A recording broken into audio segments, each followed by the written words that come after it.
Real YouTubists.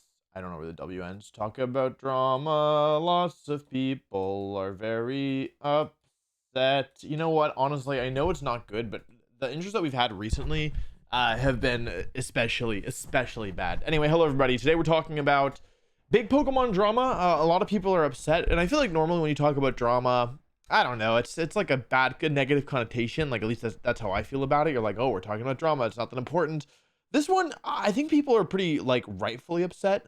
Situation's not great, but let me give you some background and let's talk about what exactly is going on here, which is the reason you clicked on this video. So let me zoom in here a little so you can see it better. Basically, Play Pokemon tweeted out yesterday at let's see, 6 p.m. basically. Regretfully, the decision has been made to cancel the Yokohama Open. Please look forward to participating in fun side events and activities throughout Worlds instead. So you probably are wondering, what is the Yokohama Open? You might not know what it is. And basically what you need to know is that every year at Worlds, since I want to say 2015, I believe it started. Every year at Worlds since 2015, there has been an event named Location of the World Championships Open. So the Washington, D.C. Open, or the Nashville Open. Last year it was the London Open. This is a tournament that takes place at the World Championships, but it counts towards the following season. So for example, I entered it last year and I placed top 16. I think I got like, let's say 13th place. I don't actually know, right? And the championship points that I earned, like towards, like that I earned from doing well in the tournament, went towards the 2023 season, despite having occurred at 2022 Worlds. That's a big deal for a lot of players, and basically, like, it allows players who are eliminated from the tournament to still enter into like a competitive event that's really competitive, because a lot of people there are Worlds competitors, and it also allows players who didn't qualify for Worlds to still have a way to compete throughout the weekend, because the World Championships you need an invite for. The Open you just have to sign up for. It's not the same. Now, that's where we're starting basically, and the event has been canceled, which is not great. Normally the way that this works is that any player who's in day 2 of the World Championships isn't able to participate in the tournament, because in the Open, because they're playing in Worlds itself. Last year was a little different, because like the Worlds was a 4-day event rather than its normal 3-day length. And so last year, players who were eliminated to day 2 but like didn't, like, players who made it to top cut couldn't participate in the Open, but the players who were eliminated from day 2 Worlds also were able to play. Basically, it's a way that a lot of people enjoy playing Pokemon once they're eliminated at Worlds, or if they didn't qualify. And for a lot of players, like, the decision to, like, the ability to attend the Open plays a big role in whether or not they attend the event, right? The ability to play against other Worlds, like, qualified caliber players, and yeah, like the ability to earn some championship points, which can be used for the next season. It's like for players who are on the fence, it swings like the decision for a lot of them, I think. Now, the Yokohama Open this year has been canceled. I couldn't find it looking around. Basically, they announced the structure at some point, and the structure was really weird. The structure basically was like all of the, like, no matter how many players sign up for the Yokohama Open, all of the rounds except for 2 will be played on Saturday. The last 2 will be played on Sunday. And there's no top cut. So there won't be like like from the beginning, things were weird about this tournament. Like because the thing is, they announced the Yokohama Open. Like they said, hey, just like every year since 2015, like when we have a World Championship, we also have a Yokohama Open. And people were like, great, this is what we expect. And then like a couple weeks later, they announced this like weird structure where like no top cut, which the last time I played an event, like in an official event without top cut, was 2012. So for like the first time in over a decade, no top cut. And then also, like no matter how many players sign up, they're gonna play all the rounds except for 2 on Saturday, and then the last 2 on Sunday. Just really weird across the board. But people were like, all right, well, at least we still have an Open, right?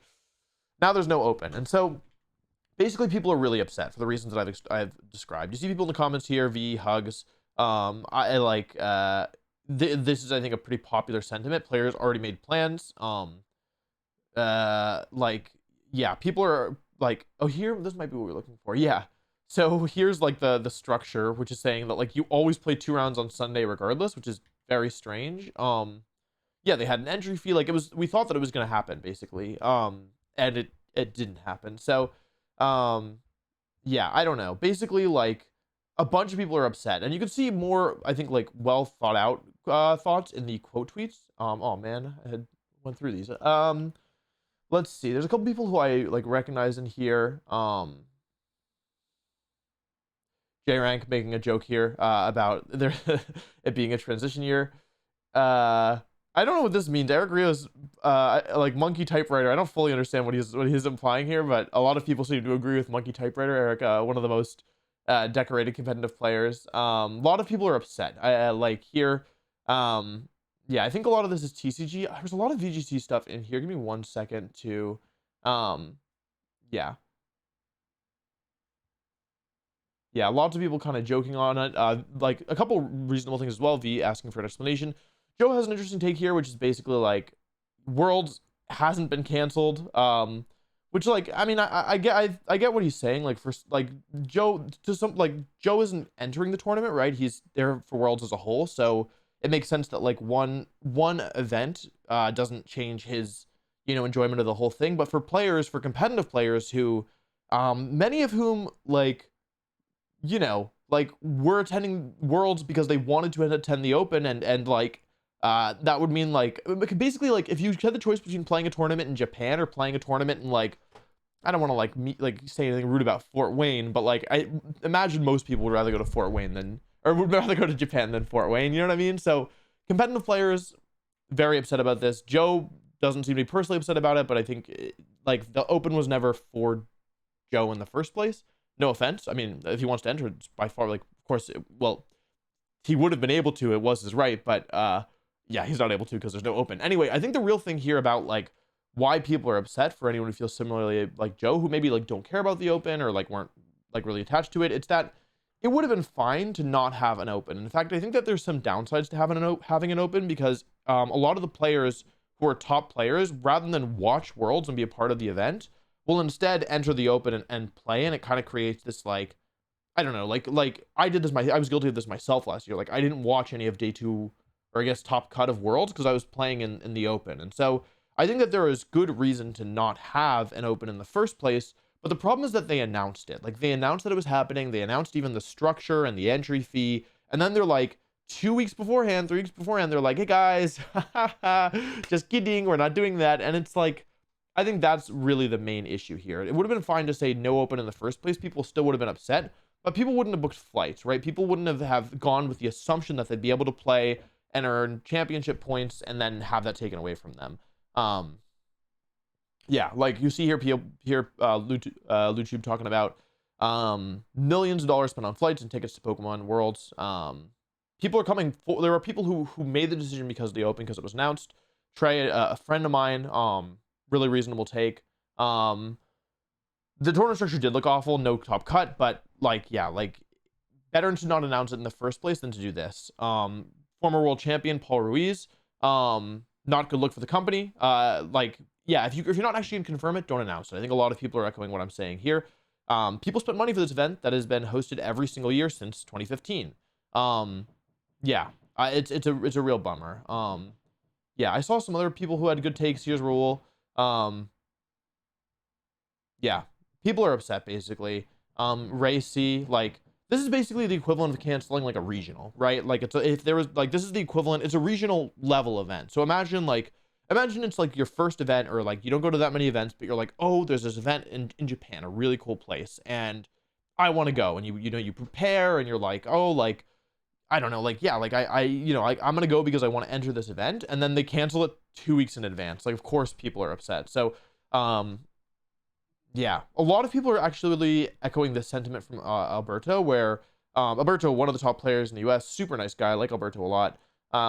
But yeah, like I think that this is pretty fair, which is that I don't know if you all have followed, and I didn't want to make a full video just talking about it, but basically like there are a lot of events at Worlds this year, but as Alberto says here, like Japan as a whole country is smaller than California, and they have really good public transit, and Pokemon is super popular. So like I have friends who are coming to Worlds and like need spectator badges, and like I entered the lottery to get spectator badges, my friends entered the lottery to get spectator badges, none of us won. So we have to like figure that out, right? Spectator badges are a whole nother issue that yeah, and it's not just spectator badges. There's a lot of like events that are really cool that like you need to win a lottery to be a part of, and a lot of people, like by virtue of demand, outstripping supply are not able to win the lottery. Like, they haven't won the lottery. I myself haven't won any lotteries, right? So there's all these cool events at Worlds, but the majority of people there can't experience them. Like, they can't be a part of them. And the Yokohama Open was one of the only events that didn't require, as far as I'm aware, didn't require a lottery to enter. It was one of the only events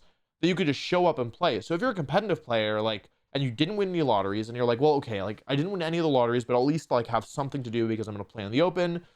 Now you can't play in the Open either. So, yeah, I think a lot of people are. I'm personally really excited for Worlds. I think it's a really cool opportunity for it to be in Japan. A lot of people are, I think, really like apprehensive because there's all these like cool things, but the demand's going to be ridiculous, and there's just not enough spots. So, yeah, that's basically it. Yeah, people are upset. I think they have a right to be upset. I don't think they should have announced this in the first place if they hadn't like confirmed that they could hold it, right?